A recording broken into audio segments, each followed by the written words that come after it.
দেখবেন কিভাবে হয়েছে, শক্ত আছে না নরম, কিরকম শক্ত আছে না নরম। একটা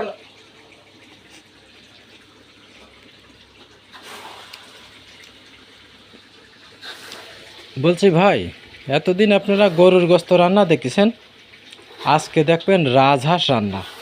এই রাজহাঁস কিভাবে পাকাতে হয়, মসিন ভাই বড্ড ভালো বোঝে গো। আজকে যে কিভাবে খাবেন এই রাজহাঁস তা বুঝতে তো পারতেছেন।